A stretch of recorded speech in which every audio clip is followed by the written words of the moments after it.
দোকান পাটে বসে না থেকে, বাড়ি ঘরে বসে গল্প গুজব না করে, অযথাই সময় নষ্ট না করে এই কুরআনের বাগানে, এই কুরআনের মজলিসে, যেখানে আল্লাহ তাআলার রহমত নাজিল হয়, যেখানে আল্লাহ তাআলার সকিনা নাজিল হয়, যেখানে বরকত নাজিল হয়, এই কুরআনের মাহফিলে, জিকিরের মাহফিলে আমরা সকলেই চলে আসি। আল্লাহ পাক রব্বুল আলামিন যাদের অক্লান্ত পরিশ্রমের মাধ্যমে আজকের এই ইসলামী মহাসম্মেলনের আয়োজন হয়েছে, আল্লাহ পাক সকলের মেহনত গুলিকে কবুল করুক, সকলে বলে আমিন। সম্মানিত এলাকাবাসী, এটা কুরআনের মজলিস, এটা জিকিরের মজলিস, যেখানে আল্লাহ তাআলার রহমত নাজিল হয়। আল্লাহ পাক রব্বুল আলামিন, আল্লাহ রাসূল সাল্লাল্লাহু আলাইহি ওয়াসাল্লাম বুখারী শরীফের হাদিসের মধ্যে বর্ণনা করেন, আল্লাহ রাসূল সাল্লাল্লাহু আলাইহি ওয়াসাল্লাম ইরশাদ ফরমান, আল্লাহ তাআলা একদল ফেরেশতাদেরকে এই দুনিয়ার জমিনে নিয়োজিত রেখেছেন, যারা এই দুনিয়ার জমিনের মধ্যে ঘুরে ঘুরে দেখেন যে এরকম জিকিরের মজলিস কোথায় আছে, এই কুরআনের মজলিস কোথায় আছে, তারা খুঁজে খুঁজে বের করে।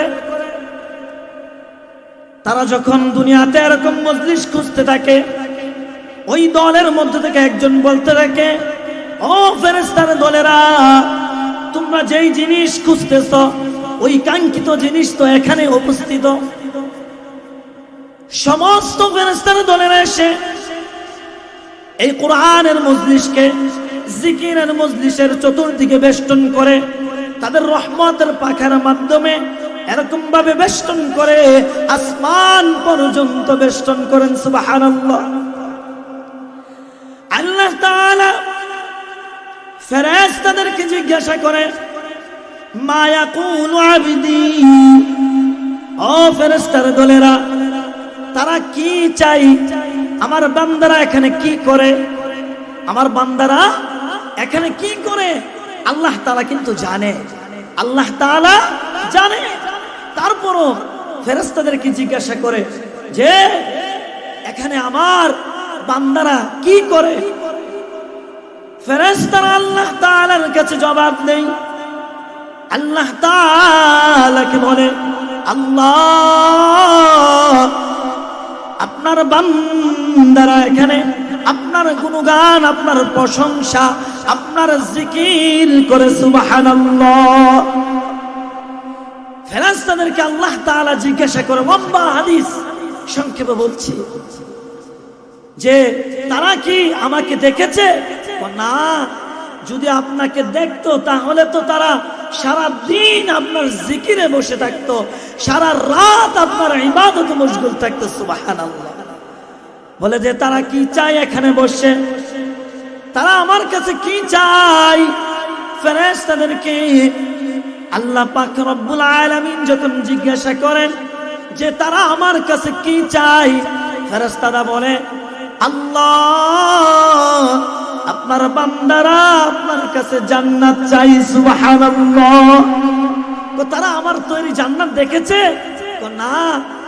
যদি দেখতো তাহলে তো তারা দিন রাত 24 ঘন্টা সব কিছু ছেড়ে দিয়ে জান্নাতের জন্য পাগল হয়ে যেত। সুবহানাল্লাহ। বলে যে আমার বান্দারা কি থেকে পানা চাইতেছে আমার কাছে? ফেরেশতারা বলেন, আপনার বান্দারা আপনার কাছে তারা জাহান্নাম থেকে পানা চাইতেছে। বলে যে আমার তৈরি জাহান্নাম কি তারা দেখেছে? না না, আপনার তৈরি জান্নাত জাহান্নাম যদি তারা দেখতো তাহলে তো তারা একটা মুহূর্তের জন্য আপনাকে বলতেন না। সুবহানাল্লাহ। তখন আল্লাহ তাআলা ফেরেশতাদের দলকে ডাক দেয়া বলেন, ও আমার ফেরেশতারা, তোমরা সাক্ষী থাকো, তোমরা সাক্ষী থাকো যেই সমস্ত বান্দা বান্দিরা এই দুনিয়ার জমিনে আমাকে প্রশংসা করে আমার জিকির করতেছে, কোরআনের মাহফিলের আয়োজন করতেছে, কোরআনের মাহফিলে বসে আছে, আমি তাদের সকলকে মাফ করে দিলাম। সুবহানাল্লাহ। এজন্য এই কোরআনের মজলিসের অনেক দাম। দূর দূরান্ত থেকে উলামায়ে কেরাম আসতেছেন, আলোচনা করবেন। হুজুর আসার আগ পর্যন্ত একটু সময় আলোচনা করতেছি, যেহেতু কবরবাসীদের আলোচনা, কবরবাসীদের মাগফিরাত কামনায় আজকের এই আলোচনা। عن أبي هريرة رضي الله تعالى عنه قال قال رسول الله صلى الله عليه وسلم إذا مات الإنسان انقطع عنه عمله إلا من ثلاثة إلا من صدقة جارية أو علم ينتفع به أو ولد صالح يدعو له أو كما قال النبي عليه الصلاة والسلام।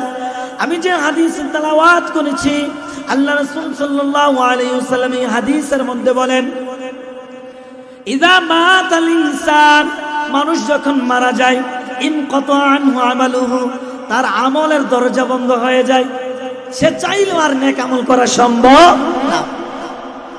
ইল্লা মিন সালাসাতিন, তবে তিন ধরনের নেক আমল সে কবরে শুয়ে শুয়েই পাবে। সুবহানাল্লাহ। ইল্লা মিন সালাসাতিন, তিন ধরনের এমন নেক আমল আছে সে মারা গেলেও কবরে শুয়ে শুয়ে পাইবে। সুবহানাল্লাহ। ইল্লা মিন সালাসাতিন ইল্লা মিন সাদকাতিন জারিয়াতিন, সাদকায়ে জারিয়া। সাদকায়ে জারিয়া কি? সাদকায়ে জারিয়া এর অর্থ হলো এমন ধরনের নেক আমল যেই ধরনের নেক আমল চলমান থাকে। মাহফিল একবার চালু করে যারা দিয়ে যায়, যতদিন পর্যন্ত এই মাহফিল থাকবে, যতদিন পর্যন্ত এই মাহফিল চলবে, ততদিন পর্যন্ত যারা এই মাহফিলটাকে চালু করে দিয়ে যাবে তারা মরে যাবে, কিন্তু তারা কবরে শুয়ে এসে এই মাহফিলের সওয়াব পাবে। সুবহানাল্লাহ। এটা হচ্ছে সাদকায়ে জারিয়া। আও ইলমিন ইয়ানতাফিউ লাহু, এমন ইলম, উপকারী ইলম, অপকারী ইলম না, চুরি বিদ্যা, ডাকাতি বিদ্যা, সুদের বিদ্যা শিখাই দিয়ে গেলাম, ওই ইলমের কথা বলে নাই। ইয়ানতাফিউ বিহি, যে ইলমের মাধ্যমে মানুষের উপকার হয়। আও ওয়ালাদিন সালিহিন ইয়াদউ লাহু, নেক সন্তান দুনিয়াতে রেখে যাইলে, যেই নেক সন্তান দুনিয়াতে কবরের পাশে দাঁড়াইয়া সূরাতুল ইয়াসিন তেলাওয়াত করবে, যেই নেক সন্তান বাবা মা আত্মীয় স্বজন মারা গেলে তাদের জানাজার নামাজ পড়াবে। সুবহানাল্লাহ। গত এক সপ্তাহ আগেও আমাদের এই মহল্লাতে একজন বৃদ্ধ মা মারা গিয়েছিল, আমরা অনেকেই জানাতে ছিলাম। ওই বৃদ্ধ মার একটা নাতিন মাত্র 1.5 বছর হয়েছে, আমাদের অত্র মহল্লার যে মাদ্রাসা জারু সর্দার হাজেরা খাতুন ইসলামিয়া হাফিজিয়া মাদ্রাসা উইতিমখানাতে ভর্তি করেছিলেন মাত্র 1.5 বছর আগে। 1.5 বছরে সে প্রায় 10 পারার মতন কোরআনের হাফেজ হয়েছেন। সুবহানাল্লাহ। 10 পারা মুখস্থ করেছেন এবং সে নিজে তার দাদির জানাজার নামাজ পড়িয়েছেন। সুবহানাল্লাহ। ওইটা হচ্ছে আওয়ালাদিন সালিহিন ইয়াদউ লাহু। এমনকি প্রত্যেক জুমার দিন সকালবেলা সে তার দাদির কবরের পাশে, তার গুরুস্থানের, তার আত্মীয় স্বজনদের পাশে গুরুস্থানের মধ্যে দাঁড়াইয়া তার মাধ্যমে প্রায় জুমার দিন, আমরা তো প্রত্যেক জুমার দিনই কবর জিয়ারত করি সকল ছাত্রদেরকে নিয়ে, তো প্রায় জুমার দিন সে নিজে সূরাতুল ইয়াসিন তেলাওয়াত করে তার আত্মীয় স্বজন সকলদেরকে নিয়ে আমরা দোয়া করি। এই যে কোরআন তেলাওয়াত, কবরের পাশে দাঁড়াইয়া আত্মীয় স্বজন বংশের মানুষদের কবরের পাশে দাঁড়াইয়া কোরআন তেলাওয়াত করে, সূরাতুল ইয়াসিন তেলাওয়াত করে তাদের জন্য মাগফিরাতের দোয়া করবে।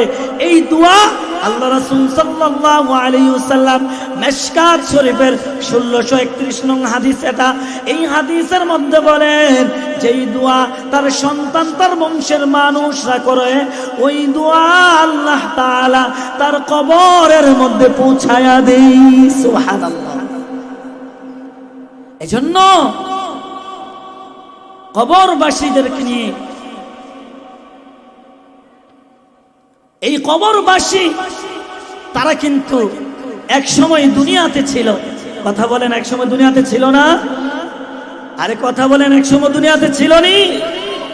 এক সময় তারা দুনিয়াতে ছিল, আজ দুনিয়াতে নাই। একদিন আমরাও এই দুনিয়াতে থাকবো না। এই দুনিয়াতে আমরা চাইলেও চিরদিন থাকতে পারবো না। মৃত্যু এমন এক জিনিস, মৃত্যু এমন এক ভয়ানক জিনিস, মৃত্যু থেকে কেউ বাঁচার উপায় নাই। মৃত্যু থেকে বাঁচার কোনো উপায় নাই। হাদিস শরীফের মধ্যে এসেছেন, কাফা বিল মাউতি ওয়াজান, একজন মানুষের মৃত্যুই সবচেয়ে বড় নসিহত। পৃথিবীর সকল মানুষের জন্য একজন মানুষের মৃত্যুই যথেষ্ট। একজন মানুষের মৃত্যু আমাদেরকে নসিহত করে যায়, ও দুনিয়ার মুসলমান আল্লাহর গোলাম, ও দুনিয়ার মুসলমান আল্লাহর গোলাম, ও বান্দা বান্দিরা, জানিয়ে রাখো আমি দুনিয়াতে ছিলাম, আমি কিন্তু থাকতে পারি নাই, তোমরাও এই দুনিয়াতে থাকতে পারবা না। এই শিক্ষাটা আমাদেরকে দেয়া যায় না? দেয়া যায়। মালাকুল মাউত আজরাইল আলাইহিস সালামকে জিজ্ঞাসা করা হলো, ও মালাকুল মাউত আজরাইল আলাইহিস সালাম, আপনি তো এক আশ্চর্য মানুষ, আপনি এক এমন আশ্চর্য মানুষ, আপনি তো দুনিয়ার মধ্যে হঠাৎ করে চলে আসেন। আজরাইল আলাইহিস সালামকে জিজ্ঞাসা করে চলে আসেন এক আশ্চর্য মানুষ, একজন আশ্চর্যজনক জিনিস। দুনিয়ার রীতি হচ্ছে, মানুষ, একজন পুলিশ যদি একজন মানুষকে গ্রেফতার করতে চায়, একজন মানুষকে গ্রেফতার করতে চায়, ওই মানুষটার নামে যখন মামলা হয়, বাড়িতে নোটিশ আসেনি? আসে। নোটিশ আসে, বলতেছে একজন মানুষকে গ্রেফতার করতে হলে দুনিয়ার রীতি হচ্ছে তাকে নোটিশ পাঠাই। তুমি তো হঠাৎ করে চলে আসো, কোনো নোটিশ পাঠাও না। মালাকুল মাউত এই কথা শুনে মুচকি মুচকি হেসে দিয়ে বলে, আমি যেই পরিমাণের নোটিশ তোমাদেরকে পাঠাই, পৃথিবীর কোনো আদালত, পৃথিবীর কোনো মানুষ এত নোটিশ পাঠাই না। তুমি এক সময় ছোট ছিলা, তুমি বড় হয়েছ, এটা তোমার জন্য নোটিশ।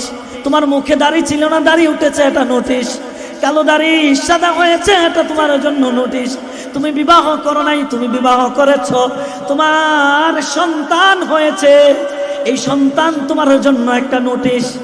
তুমি এক সময় যুবক ছিলা, বৃদ্ধ হয়েছ, তোমার দাঁতগুলো পড়ে গিয়েছে, এটাও তোমার জন্য নোটিশ। আমি যেই পরিমাণের নোটিশ পাঠাই, দুনিয়ার কোনো জজ আদালত, কোনো আদালত এত পরিমাণের নোটিশ পাঠাই না। কিন্তু আমরা ওই নোটিশগুলিকে নোটিশই মনে করি না। এজন্য ভাইয়েরা আমার, মৃত্যু থেকে বাঁচার কোনো উপায় নাই, মৃত্যু থেকে বাঁচার কোনো উপায় নাই। পৃথিবীর এমন কোনো মানুষ নাই যে মৃত্যু হবে এটা বিশ্বাস করে না। আল্লাহ তাআলাকে নিয়ে দ্বিমত আছে, আমার নবীকে নিয়েও দ্বিমত আছে। আমার নবীর পরে অনেকেই নবী দাবি করেছে। আল্লাহ তাআলা ব্যতীত পৃথিবীতে অসংখ্য গণিত ধর্ম রয়েছে, যারা অসংখ্য গণিত খোদার ইবাদত করে। কথা বলেন ঠিক কিনা? অসংখ্য গণিত খোদার, অসংখ্য গণিত মালিকের তারা উপাসনা করে। কিন্তু পৃথিবীতে যত ধরনের ধর্মের লোক থাকুক না কেন, পৃথিবীতে যত ধরনের মানুষ থাকুক না কেন, সকল মানুষ, সকল ধর্মের মানুষ একটা বিষয়ে একমত, সেটা হচ্ছে মৃত্যু। কি? মৃত্যু। মৃত্যু হবে, মৃত্যু আসবে, মৃত্যু অনিবার্য, এই বিষয়ে সকলে একমত। এজন্য মরণের আগেই আমাদেরকে কি করতে হবে? মরণের প্রস্তুতি গ্রহণ করতে হবে। দুনিয়ার মুসলমান, আল্লাহ তাআলার গোলাম, ও মুসলমান, দুনিয়াতে চলতে গিয়ে শয়তানের দুঃখেই পড়ে গুনাহ হয়ে গিয়েছে, শয়তানের কুমন্ত্রণায় পড়ে গুনার কাজ করে ফেলেছো। এখন কি করবা? আল্লাহ তাআলা আবার পন্থা বাঁধিয়ে দিয়েছেন। তোমার দ্বারা গুনাহ হয়ে গিয়েছে, তুমি আল্লাহ তাআলার কাছে তওবা করো, খালেস নিয়তে। কি করে? খালেস নিয়তে তওবা করো। আল্লাহ তাআলা তোমার তওবা কবুল করে তোমাকে মাফ করে দিবেন। সুবহানাল্লাহ। মুসা আলাইহিস সালামের জামানায় আল্লাহর নবী হযরত মুসা কালিমুল্লাহ, মুসা আলাইহিস সালামের জামানায় বৃষ্টি হচ্ছে না। এমত অবস্থায় মুসা আলাইহিস সালামের কাছে তার অনুসারীরা আসলো, আয়েশা বলতেছেন, হে আল্লাহর নবী মুসা, তুমি আল্লাহ তাআলার নিকট দোয়া করো, আল্লাহ তাআলা যেন আমাদের মাঝে বৃষ্টি বর্ষণ করে। বৃষ্টি হচ্ছে না, বৃষ্টির জন্য আল্লাহ তাআলার কাছে দোয়া করো। মুসা আলাইহিস সালাম আল্লাহ তাআলার কাছে দোয়া করলেন। আল্লাহ তাআলা ওহীর মাধ্যমে জানিয়ে দিলেন, হে মুসা, তোমার এই মজলিসে একজন গুনাহগার বান্দা আছে। এই গুনাহগার বান্দা যদি উঠে যায়, আমি সঙ্গে সঙ্গে বৃষ্টি নাজিল করব, বৃষ্টি বর্ষণ করব। কে বলেছে? তোমার এই মজলিসে একজন গুনাহগার বান্দা আছে, সে যদি উঠে যায়, আমি সঙ্গে সঙ্গে বৃষ্টি বর্ষণ করব। মুসা আলাইহিস সালাম তার অনুসারীদের কাছে বললেন, হে আল্লাহর নবী, মুসা আলাইহিস সালাম বললেন, তোমাদের মাঝে এমন একজন লোক আছে, তোমাদের কাছে, তোমাদের মধ্যে এমন একজন লোক আছে, সে গুনাহগার, সে যদি এখান থেকে উঠে যায়, আল্লাহ তাআলা সঙ্গে সঙ্গে বৃষ্টি বর্ষণ করবেন। মুসা আলাইহিস সালাম এই কথা বলার পর, কারণ কে গুনাহ করেছে সে তো জানে। দেখবেন আপনি আমি কি গুনাহ করেছি, আপনি আমি কি ধরনের অপরাধ করেছি, দুনিয়ার কেউ না জানুক, কে জানে? আল্লাহ। আপনি কার সাথে জিনা করে এসেছেন, আপনি যে সুদের ব্যবসা করেন, আপনি যে ঘুষ খান, গোপনে ঘুষ খান, আপনি যে সুদের ব্যবসা করেন, গোপনে ব্যবসা করেন, আপনি যে জিনা করেন, অবৈধ সম্পর্ক করেন, পরকিয়া করেন, বিভিন্ন ধরনের গুনাহের কাজে লিপ্ত আছেন, এই সমস্ত কাজের খবর কে জানে? আল্লাহ। কে জানেন? আল্লাহ। তো ওই লোক তো জানে যে আরে আমি তো গুনাহগার। দুইটা চোখের পানি ফেলে দিয়ে ওই মজলিসের মধ্যে আল্লাহ তাআলার কাছে ওই গুনাহগার বান্দা খালেস নিয়তে তওবা করেছেন, খালেস নিয়তে তওবা করলেন। আল্লাহ, আমি যে গুনাহগার তুমি ব্যতীত কেউ জানে না। আমি যদি এই মজলিস থেকে উঠে যাই, আমি এইখানে সমস্ত মানুষের কাছে অপমানিত হব। আল্লাহ, আমাকে অপমানিত না করে আমার গুনাহ আপনি মাফ করে দাও, আমি আর জীবনে এই ধরনের গুনাহ করব না। এমন ভাবে দুইটা চোখের পানি ফেলে মনটাকে, দিলটাকে নরম করে আল্লাহ তাআলার কাছে খালেস তওবা করেছেন। আল্লাহ তাআলা ওই ব্যক্তির তওবা সঙ্গে সঙ্গে কবুল করেছেন। বলেন না সুবহানাল্লাহ। মজলিস থেকে কেউ উঠেন নাই, আল্লাহ তওবা কবুল করে সঙ্গে সঙ্গে বৃষ্টি বর্ষণ করে দিলেন। সুবহানাল্লাহ। সবাই আশ্চর্য। মুসা আলাইহিস সালাম আশ্চর্যিত হয়ে বললেন, আল্লাহ, আপনি বলেছেন এখানে গুনাহগার বান্দা আছে, উঠলে বৃষ্টি দিবেন, এখান থেকে তো কেউ উঠে নাই, আপনি তো বৃষ্টি দিয়ে দিলেন। আল্লাহ তাআলা সঙ্গে সঙ্গে ওহী নাজিল করে মুসা আলাইহিস সালামকে জানিয়ে দিলেন, ও মুসা, যার কারণে আমি বৃষ্টি বন্ধ রেখেছিলাম, ওই ব্যক্তির কারণেই আমি আজকে বৃষ্টি দিয়েছি। সুবহানাল্লাহ।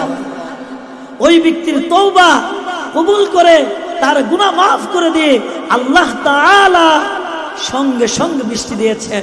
এজন্য আমাদের দ্বারা গুনাহ হইতে পারে, শয়তানে ধোঁকায় পড়া, গুনাহ করে ফেলেছি, কি করবেন এখন? আল্লাহ তাআলার কাছে খালেস নিয়তে তওবা করব এবং সমস্ত কবরবাসীদের জন্য আমরা দোয়া করব আল্লাহ তাআলা যেন আজকের এই মাহফিল, আজকের এই জিকিরের মজলিস, এই আজকের ইসলামী সুন্নি মহাসম্মেলনের মাধ্যমে এই যেখানে এখানে যত উলামায়ে কেরাম আসবেন, আমি তো হচ্ছে এলাকার দূর দূরান্ত থেকে, প্রায় চট্টগ্রাম থেকে একজন শায়েখ ইসলামিক স্কলার আসতেছেন, বিভিন্ন ওয়ায়েজে কেরাম সুন্দর আলোচনা করবেন। এই কোরআনের আলোচনা, জিকিরের আলোচনার যে সওয়াব আল্লাহ তাআলা যেন আমাদের আশেপাশের উম্মত মুহাম্মদীর যত মুসলমান নরনারী বাবা আদম আলাইহিস সালাম থেকে নিয়ে এই পর্যন্ত সাহাবায়ে কেরাম, শুহাদায়ে কেরাম, তাবিঈন, তাবে তাবিঈন, আইম্মায়ে মুজতাহিদিন, সালফে সালেহিন, খুলাফায়ে রাশিদিন, সমস্ত কবরবাসীদের কবরে যেন আল্লাহ তাআলা আজকের সওয়াব পৌঁছে দেয়। সকলে বলে আমিন। ওয়া আখিরু দাওয়ানা আলহামদুলিল্লাহি রাব্বিল আলামিন। সম্মানিত এলাকাবাসী, আমাদের দাওয়াতি মেহমানগণ অনেকে চলে এসেছেন, আমাদের দাওয়াতি মেহমানরা অনেকে চলে এসেছেন আলহামদুলিল্লাহ। এই পর্যায়ে কুরআন ও হাদিস থেকে ইসলামিক কুরআন ও হাদিস থেকে মূল্যবান তাকরীর নিয়ে আসছেন আমাদের আজকের মাহফিলের বিশেষ আকর্ষণ, সমস্যাবাসী তরুণ বক্তা, আপনার আমার সুপরিচিত ব্যক্তি হাফেজ মাওলানা শহীদুল ইসলাম জাহিদ সাহেব।